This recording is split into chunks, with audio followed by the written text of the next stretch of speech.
अनजाना प्यार। उफ, I am sorry, really sorry. अपनी सोच में गुम लावण्या सामने से आ रहे अजनबी से टकरा गई, जिसकी वाइट शर्ट और ब्लू जैकेट पूरी तरह कॉफ़ी से सन गई थी। गनीमत यह थी कि कोल्ड कॉफ़ी थी, हॉट नहीं। अजनबी भौचक्का था, कुछ समझ नहीं पा रहा था कैसे रिएक्ट करे। घर 1.5 घंटे की ड्राइविंग डिस्टेंस पर था। इतनी ही दूर मॉल भी। आज ही शानदार जैकेट निकाली थी क्लाइंट से मिलने। वह कुछ बोलने ही वाला था कि सामने खड़ी लड़की की हिरनी सी आंखों में भर आए मोटे मोटे आंसू देखकर चुप हो गया। कुछ देर दोनों ही उसी पोजीशन में खड़े रहे। फिर उसी ने कहा इट्स ओके और वॉशरूम की तरफ बढ़ गया। लावण्या अभी तक वहीं खड़ी थी। शुक्र था इतनी सुबह कोई और नहीं था, वरना भीड़ होता तो उसे और ऑकवर्ड फील होता। अब कहीं जा भी नहीं सकती थी कि काउंटर तो उसी को संभालना है। वह वॉशरूम से निकलकर बाहर की तरफ जाने लगा तो लावण्या ने आवाज़ लगाई, एक्सक्यूज़ मी, और लपक कर उसके पास आई। सर, मैं सच में शर्मिंदा हूँ। पता नहीं कहाँ ध्यान था। अगर आप कंफर्टेबल हो तो कॉम्प्लीमेंट्री ब्रेकफास्ट हमारी तरफ से। टोकन ऑफ ऑब्लाइज एक्सेप्ट कीजिए प्लीज। ज़रूर करता, पर जैसा कि आप देख सकती हैं कपड़े भीग चुके हैं, स्पेयर ड्रेस है नहीं।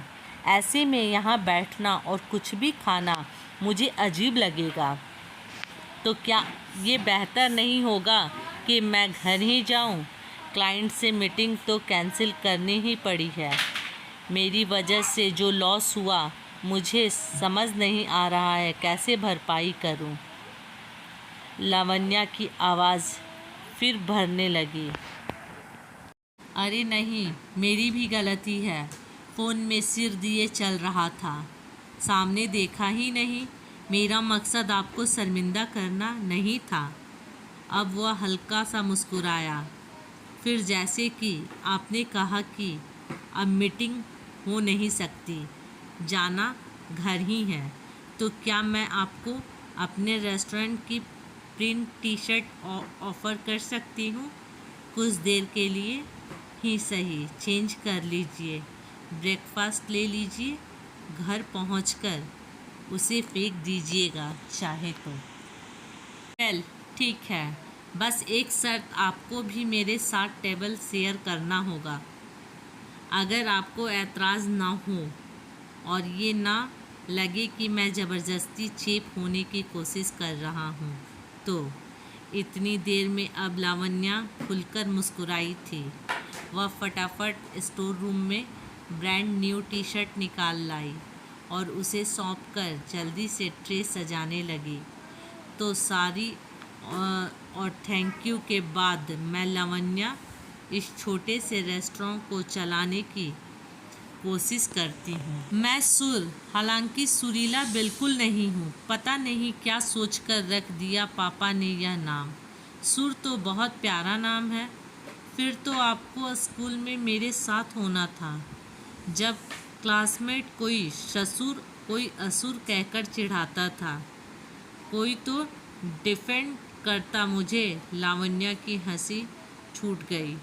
और एक मेरे पापा इतना बड़ा नाम रख दिए पर बुलाया कभी नहीं। प्यार से लौ कहते रहें, वही नाम पड़ गया। लौ, यह कितना प्यारा है, कहकर सुर ने लावण्या की आंखों में झांका तो एक पल को वह ब्लश कर गई। फिर खुद को संभालते हुए पूछने लगी, आपको पहले भी 1-2 बार यहाँ देखा है। वाओ, आपने नोटिस किया मुझे? सुर के कहने पर वह एकदम से झेप गई। मेरा मतलब वह नहीं था। हाँ, एक्चुअली मैं आपके रेस्टोरेंट का फ़ैन हूँ। एवेंजर्स थीम या इकलौता रेस्टोरेंट है यहाँ, छोटा सा, बहुत क्यूट। फिर यहाँ कॉफ़ी के अलावा सैंडविच और मोमो भी बेस्ट मिलते हैं, वह भी एकदम रिजनेबल रेट्स में। इसलिए जब भी इस एरिया में आना होता है इधर का चक्कर लगा लेता हूँ। अलबत्ता आपको पहली बार देखा है। जी, यह थीम अबीर की फरमाइश पर रखी थी। मैं बहुत उलझी रही पिछले कुछ महीनों से। फिर आई भी तो ज़्यादातर वक्त किचन में बीता, सब संभालते और मेन्यू डिसाइड अपडेट करते। उसकी आवाज़ सीरियस हो गई। सुर ने माहौल गंभीर होता देख बात बदल दी। मैं सुबह जल्दी निकलता हूँ वरना ट्रैफिक जान ले लेता है। अगर थैंक्स 3 बार भी चुटकी बजा देता तब भी उसे इंडिया में ऑफिस आवर्स में ट्रैफिक मिलना ही था। अबीर कौन, यह सवाल वह चाहकर भी नहीं पूछ पाया। ओह, आप भी मार्वल फ़ैन हैं मेरा बेटा? अबीर की तरह लावण्या मुस्कुराई। बेटा? नो वे, आप तो खुद कॉलेज फ्रेशर लगती हैं। आपकी त्वचा से आपकी उम्र का पता ही नहीं चलता। वाले ऐड आपको देखकर ही बनाए जाते। कॉलेज फ्रेशर ही थी जब प्यार में पड़ गई और फर्स्ट ईयर होते होते शादी कर ली। डिग्री कंप्लीट होने तक बेटा भी हो गया। आपके हस्बैंड बहुत लकी हैं। सच में? वेल, उनको ऐसा नहीं लगता था। मतलब? हमारा डिवोर्स हो चुका पिछले साल। एक्सक्यूज़ मी, मुझे थोड़ा किचन में जाना है। लावण्या झटके से टेबल से उठ गई। थोड़ा क्या जाना है, पूरा जाइए। Thanks for everything, have a good day.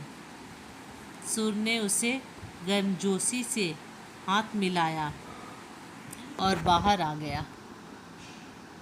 उधर लावण्या दिन भर खुद पर किलसती रही। क्या ज़रूरत थी एक अनजाने आदमी से इतना फ्री होने की, पूरा फैमिली ड्रामा उसके सामने खोलकर रख देने की। वह क्या सोच रहा होगा मेरे बारे में। भड़ास निकालने को कोई नहीं मिला बेचारी को। भरी बैठी थी कतई, जब सॉर्स हाथ से छूटकर फर्श पर गिर गया तो सेफ ने उसे छुट्टी देकर घर आराम करने की सलाह दी, जिसे उसने मान भी लिया, पर मन वहीं अटका था। 4 दिन बाद फिर से गेट खुला। उसी वाइट टी शर्ट के साथ ब्लू डेनिम और ब्राउन शर्ट्स में वह कमाल लग रहा था। लावण्या नज़रें चुरा गई। उसने मन में ठान लिया कि पूरी तरह नज़रअंदाज कर देगी और बात करने की कोई भी कोशिश कामयाब नहीं होने देगी। आज रेस्टोरेंट में भीड़ थी, पर कुछ ही देर बाद उसने कनखियों से देखा। विंडो सीट के पास वह सेरा डेजिडेल को पढ़ने में बिजी था। वह चौंक गई। उसकी फेवरेट पोएट्स की किताब वह कब से पढ़ना चाहती थी। सुर ने उसकी तरफ देखा और हल्के से मुस्कुराया। चोरी पकड़ी जाने पर वह सटपटा गई। कुछ देर बाद कॉफ़ी पीकर वह चुपचाप निकल गया। जाते टाइम काउंटर पर स्लिप धीरे से सरका गया।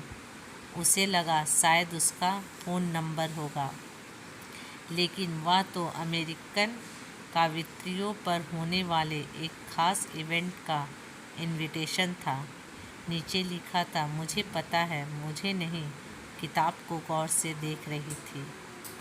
आप शौक हो कविताओं का तो आइएगा। विद लव, सुर। उसकी तो मनमांगी मुराद पूरी हो गई। यह इवेंट तो किसी तौर पर मिस नहीं करूँगी। संडे शाम वह बराबर 7 बजे हॉल में पहुँच गई। सुर मरून 3 पीस में गजब ड्रेसिंग लग रहा था। उसे देखते ही हाथ हिलाया और फ्रंट रो में सीट पर बैठाने का इशारा किया। थोड़ी ही देर में वह स्टेज पर था। देश विदेश के कई कवियों ने 18वीं सदी के अमेरिका की कविताओं और कवियों पर चर्चा की। मुझे तो मालूम नहीं था आपका कविताओं में इंटरेस्ट है। लावण्या हैरत में थी। मालूम तो मुझे भी नहीं था, पर अच्छा लगा आपका आना। फिर दोनों में घंटों कविताओं पर बातें होती रहीं।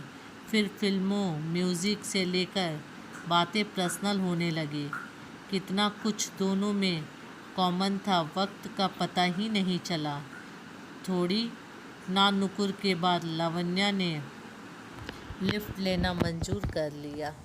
गेट पर उसे अंदर आने के लिए पूछने की कोई दुविधा न हो, इसलिए सुर बिना रुके गाड़ी आगे बढ़ा ले गया। दोनों ने नंबर एक्सचेंज कर लिए थे। अब रोज़ घंटों बातें होती रहती। पहले आपसे तुम, फिर लावण्या से लौ हो चुकी थी।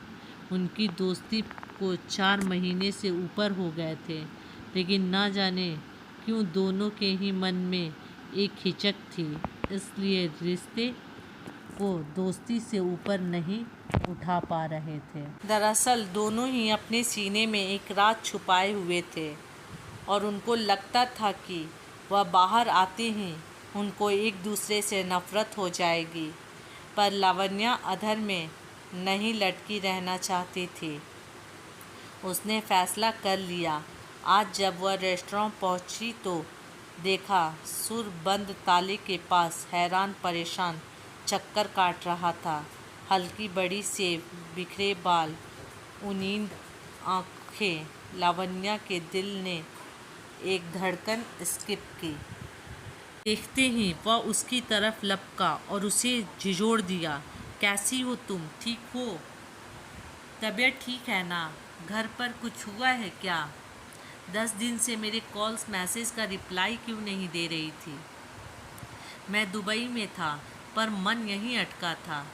सुर, तुमसे कुछ कहना है। हाँ प्लीज़ कहो माय लव। सुनने को ही तो आया हूँ। आज कोई फॉर्मालिटी नहीं थी। हमारा यह जानना ज़रूरी है कि मैं एक बहुत बुरी माँ हूँ। मेरी गलतियों की वजह से मेरा बच्चा 2 बार मरते मरते बचा है। एक बार नशे में ड्राइविंग करते हुए एक्सीडेंट, और एक बार कुछ ऐसा स्ट्रीट फूड खिला दिया था कि उसे एडमिट करना पड़ा। ऊपर से रेस्टोरेंट भी बर्बादी की कगार पर था। इन्हीं वजहों से बेटी की कस्टडी मुझे नहीं मिली। मैं हर जगह असफल रही। नाकाम बेटी, बीवी, माँ। मैं तुम जैसे परफेक्ट इंसान के लिए ठीक नहीं हूँ। लावण्या फूट फूट कर रो दी।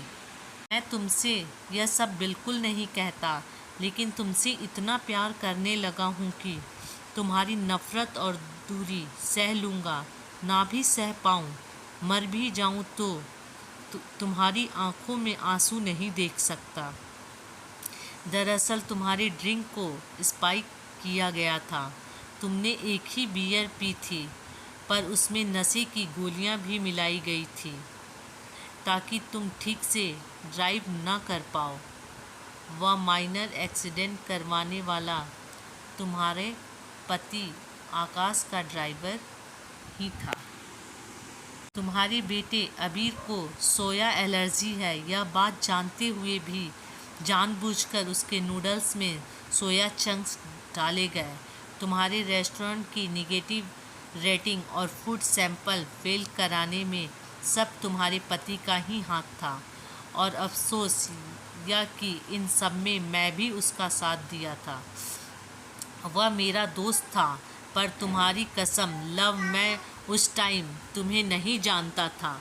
उस दिन तुमसे टकराने के बाद जब गूगल किया तब पता लगा तुम ही आकाश मल्होत्रा की एक्स वाइफ हो।